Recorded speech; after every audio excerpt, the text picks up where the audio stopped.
Hello बच्चों, good morning, welcome to the channel.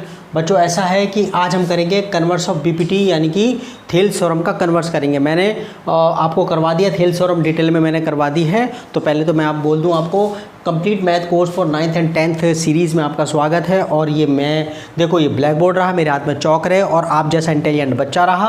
बस मेरे को और कुछ नहीं चाहिए, मैं एडिटिंग नहीं करूँगा, ज़्यादातर पॉज करूँगा पीछे जा करके, बस मैं इतना करता हूँ। मेरे पास ज़्यादा टाइम नहीं होता क्योंकि मेरे को बहुत सारे वीडियोज़ बनाने पड़ते हैं आपका सिलेबस ख़त्म करवाने के लिए।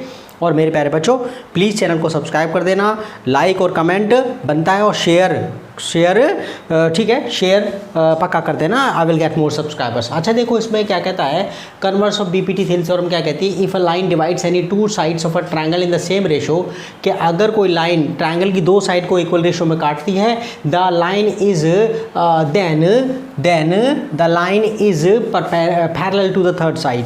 यानी कि अगर आपको एक ट्रायंगल दे रखा है और अगर उसमें कोई लाइन जैसे डी है, ठीक है। अब डी को देखो, ए बी को डी पर मिल रही है और ए सी को ई पर मिल रही है, वो मीट कर रही है, ओके। तो ये जो डी है, अगर इफ़, ठीक है, ये अगर बाकी दोनों साइड्स को ए बी और ए सी को इक्वल रेशो में काटेगी, अगर डी ई ए बी और ए सी को इक्वल रेशो में काटेगी तो डी पैरेलल होगी बी सी के।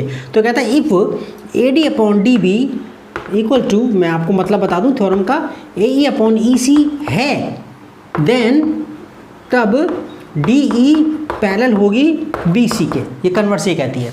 थेल्स थ्योरम में क्या था थेल्स के अंदर, थेल्स ये कहती थी, थेल्स थ्योरम क्या कहती है, ये तो कन्वर्स हो गया कि अगर इक्वल रेशो में काट रही है वो लाइन डी, तो वो बी सी के थर्ड साइड के पैरेलल हो गई।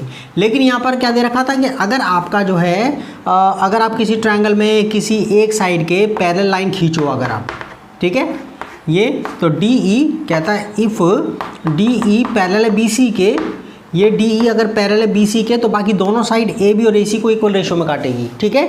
डी ई अगर बी सी के पैरेलल है तो ए बी और ए सी को इक्वल रेशो में काटेगी। देन अगर डी बी सी के पैरेलल है तो A D upon D B equal to A E upon E C. वो कह रहा है कि अगर ये डी पैरेलल है बी सी के तो इक्वल रेशो में काटेगी, और अगर इक्वल रेशो में काट रही है बाकी दोनों साइडों को तो डी बी सी के पैरेलल होगी, थर्ड साइड के पैरेलल होगी। तो हमने ये वाली बात प्रूव करनी है, ठीक है। तो अब हम जो है इसमें आप इसके अंदर सीधा प्रूफ लिख देते हैं, इसमें गिवन वगैरह कुछ लिखने की जरूरत नहीं है, आप लिख सकते हैं गिवन भी। चलो गिवन लिख देते हैं इसके अंदर। Given a triangle A B C, ठीक है, अ ट्रायंगल ये लिख देते हैं इसके अंदर, ये ए बी सी, ये साइड ये डी, ठीक है, ये जो लाइन है डी, ठीक है। तो हमें कहते हैं triangle A B C in which D E meets, given a triangle ABC in which DE meets AB at D, AB को D पर मिल रही है, and AC at E, AC को कहाँ पर मिल रही है, AC को E पर मिल रही है, सच दैट, इस ढंग से मिल रही है, ठीक है, सच दैट कि जो बाकी दोनों साइड हैं AD अपॉन DB बराबर है AE अपॉन EC के, ठीक है। ये D AB को और AC को इस ढंग से मीट कर रही है, यानी कि D जो है AB को D पर, AC को E पर इस ढंग से मिल रही है कि AD upon DB equal to AE upon EC, ये दे रखा है आपको।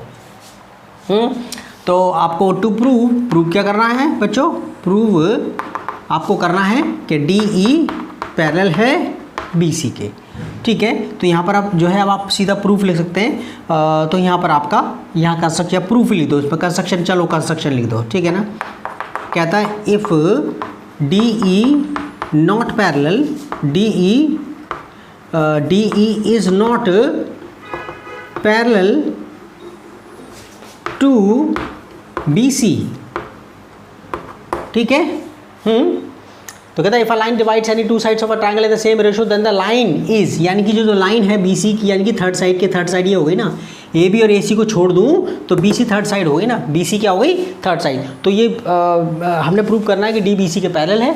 तो हमने क्या मान लिया कि चलो डी पैरेलल नहीं है, मान लिया कि डी बी सी के पैरेलल नहीं है, then we can draw a line DE dash parallel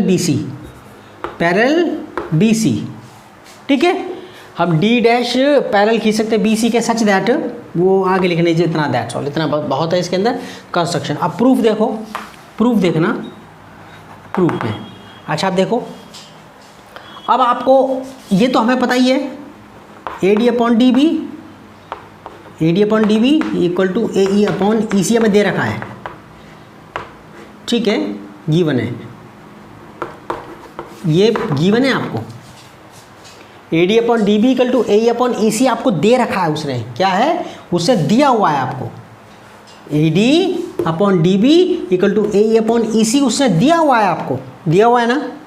अब ऑल्सो, ठीक है, DE डैश पैरेलल है, पैरेलल का साइन ऐसे, D डैश पैरेलल है BC के, कंस्ट्रक्शन से, किससे, क्या से किया आपने, कंस्ट्रक्शन है ये।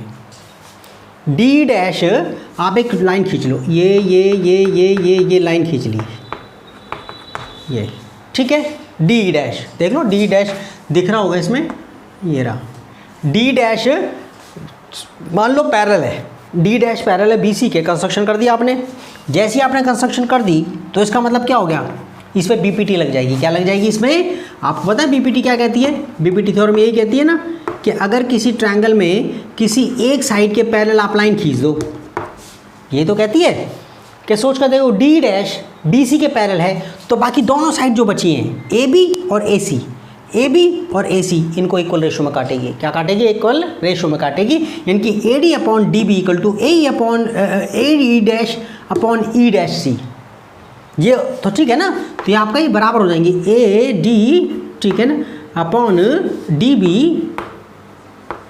ठीक है, और ये AE dash E dash C, ये तो यहाँ पर आपका, ठीक है। तो यहाँ पर मैं क्या कर रहा हूँ, AD upon DB, AD upon DB equal to AE dash upon E dash C equal to D dash, ठीक है, AD upon DB equal to A dash AE dash upon E dash C, क्या, AD upon DB equal to AE dash upon E dash C, upon में रख दिया मैंने, क्या लगाया मैंने, थेल्स थ्योरम, मैंने रीजन है हमारे पास, थेल्स थ्योरम या BPT, यूजिंग BPT, क्या, यूजिंग BPT क्या कहती है कि अगर ट्रायंगल के अंदर, किसी ट्रायंगल के अंदर आप अगर कोई लाइन खींच दोगे किसी एक साइड के पैरेलल, तो वो जो लाइन है बाकी दोनों साइडों को इक्वल रेशो में काटेगी। अगर किसी ट्रायंगल में आप सिर्फ एक साइड के पैरेलल एक लाइन खींच दोगे तो बाकी दोनों साइडों को वो इक्वल रेशो में काटेगी। इसका मतलब है कि आपका ये जो D डैश अगर BC के पैरेलल है तो AD upon DB equal to हो जाएगा AE dash upon E dash C, ठीक है, ऐसे करके हो जाएगा। तो ये दूसरी इक्वेशन हो गई, क्या हो गई, दूसरी इक्वेशन। अब जरा फर्स्ट और सेकंड को देखना, इनका LHS बराबर है ना, इनका LHS बराबर, तो RHS भी तो बराबर हो गया, RHS भी तो बराबर हो गए। तो मैं यहाँ से मिटा रहा हूँ इसको और फिर उसके बाद मैं ऊपर करना स्टार्ट कर रहा हूँ। अच्छा देखो, इसमें ये हमारे पास, ये देखो फ्रॉम 1 and 2 आप लिख देते हैं, फ्रॉम 1 and 2 वी गेट, हमें मिलता है, फ्रॉम 1 and 2 वी गेट, क्या हमें मिला, AE upon E dash, sorry EC upon, sorry upon नहीं, इक्वल टू, ये देख रहे हो, ये दोनों बराबर थे, इनके LHS बराबर हैं तो इनके RHS बराबर हो गए। AE upon EC equal to AE dash upon E dash C, ठीक है, मेरे पास इतना आ गया। अब मैं क्या काम कर रहा हूँ, इसके अंदर ये इक्वेशन है, क्या ये इक्वेशन है, ये क्या है, ई डैश सी है, ये क्या, ई डैश सी। ठीक है, अब मैं क्या काम कर रहा हूँ, मैं इसे मिटा दूँ। अब देखना इसके अंदर अब खिचड़ी पक रही है, इसमें 2 मिनट का काम है बस। ये देखो यहाँ पर मैं क्या करूँ, दोनों तरफ 1 ऐड कर रहा हूँ, इम्प्लाइज, या लिख दो एडिंग 1 टू बोथ साइड्स। ठीक है, तो इक्वेशन में सेम नंबर से ऐड करो, सेम नंबर सब्ट्रैक्ट करो, सेम नंबर से मल्टीप्लाई, सेम नंबर से डिवाइड, कोई फर्क नहीं पड़ता। A E upon E C plus 1 equal to A E dash C upon E dash C plus 1। आप इसके नीचे 1 लगा सकते हो, आप इसके नीचे 1 लगा सकते हो। तो आपने लिया एलसीएम ई सी, क्या, ई सी, तो ऐसे करके आ गए ये ए ई प्लस, ठीक है, ए ई प्लस ई सी, और ये ई डैश सी, ई डैश सी, ए ई डैश, ये ई डैश सी, एलसीएम ले लिया ना, एलसीएम ले लिया हमने। ठीक है, इन दोनों ई डैश सी नीचे, ई डैश सी से ई डैश से कट गया होगा, 1 आएगा, 1 ऊपर जाके मल्टीप्लाई हो गया, ऐसे कैसे आ गया। 1 से मतलब डिनोमिनेटर और एलसीएम एक जैसे होते हैं ना, तो आप ऐसे का नंबर उतार दे दो। 1 से ई डैश सी को डिवाइड किया होगा, ई डैश सी बचा, ऊपर जाके मल्टीप्लाई हो गया वो, दैट्स ऑल। अब मेरी बात सुनो, अब ये देखना ज़रा साइड को। अच्छा मेरी बात सुनो, आपके पास ये AC साइड है, ये 6 सेंटीमीटर है, कितनी है, 6 सेंटीमीटर। आप ऐसे जोड़ सकते हो इसको 2 और 6 करके, या फिर आप ऐसे करके जोड़ सकते हो इसको। ठीक है, ये आपके पास ये A और ये B, आप ऐसे नहीं जोड़ सकते 3-3 करके, या ठीक है 1 और 5 करके, तब भी तो 6 आएगा, तब भी तो 6 आएगा ना। तो आपके पास क्या आ गया, A E dash plus E dash C, क्या बैठा AC, ए ई प्लस ई सी, क्या बैठा AC। तो आप ए ई प्लस ई सी, क्या बैठा AC। ठीक है, नीचे तो EC है ही है। A E dash plus E dash C, क्या बैठा AC। ठीक है, तो क्या हो गया, ये भी AC है, ई डैश सी है। ये आपको पता है कि आप जो है, अब आपके पास, हालांकि आप सीधे सीधे काट सकते हैं, लेकिन ऐसे करके स्टेप सही नहीं होता। मेरे को आपका जो है AC मेरे को काटना है, तो मैं 1/AC से मल्टीप्लाई कर दूँ दोनों साइड को, AC अपॉन EC, 1/AC। ठीक है, 1/AC into AC upon EC, AC upon EC, और ये 1/AC into AC upon E dash C. आपको पता है AC से AC कट गया, AC से AC कट गया, क्या आ गया मेरे पास, देखो ये आ गया। जल्दी लिख, सिलेबस खत्म करना बेटा। ये 1/EC और ये 1/ई डैश सी। क्रॉस मल्टीप्लिकेशन करो, क्रॉस मल्टीप्लिकेशन करो, E dash C equal to, या फिर ऐसे करके, या इसको EC को पहले ले लो, EC इक्वल टू किसके, ई डैश सी के। EC किसके बराबर है, ई डैश सी के। ये तब तक पॉसिबल नहीं है, यानी कि AE बराबर है A डैश, ये ना ये सॉरी EC किसके बराबर है, ई डैश सी के। तो EC इक्वल टू किसके, ई डैश सी के। ये कब पॉसिबल होगा, ये सरक कर ये आ जाएगी, कॉइंसाइड कर जाएगी, क्या आएगी, coincide, COINCI, which is not possible. ठीक है ना, ओके। तो हम कहेंगे which is possible only when, इसका मतलब है सीधा लिख दो, इम्प्लाइज E, ठीक है ना, and E dash must coincide,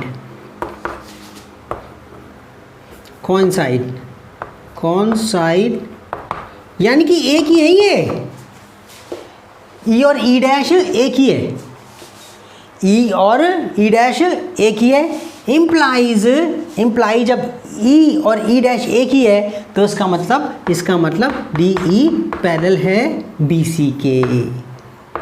ठीक है, DE पैरेलल है BC के। क्यों, आपने ये नहीं लिया था, यहाँ पर हमारे पास DE पैरेलल है BC के, और आपको पता है कि DE डैश पैरेलल आपने BC ड्रॉ किया था, तो आपको सिर्फ इतना लिखना था। ठीक है, ये आपका तो कन्वर्स हो गया उसका BPT का, यानी कि थेल्स थ्योरम, यानी कि बेसिक प्रोपोर्शनलिटी थ्योरम थ्योरम। तो हमने इस ढंग से करा है और मैं आपके अब जो कुछ क्वेश्चंस करवा रहा हूँ, क्या करवा रहा हूँ, कुछ क्वेश्चंस आपको करवा रहा हूँ ये बीपीटी कन्वर्स के बाद, फिर उसके बाद ठीक है दोनों में रिलेशन करके मैं सीधे क्वेश्चंस कुछ करवाऊँगा उसके अंदर। ठीक है बच्चों, एंजॉय करो, मैथमेटिक्स पढ़ना है, इंटेलिजेंट बनना है, ओके, और बस देश को आगे ले जाना है। अपने माँ बाप की सेवा करो, सेवा करो, सेवा करो, सेवा करो, सेवा करो। और ओके, टीचर का यही कर्तव्य होता है कि टीचर जो है ना बच्चों को ये बताता है, मतलब कि उन्हें करना क्या है, क्योंकि माँ बाप और टीचर ही बताते हैं, क्या माँ बाप और टीचर बताते हैं। Okay, thank you very much, bye bye.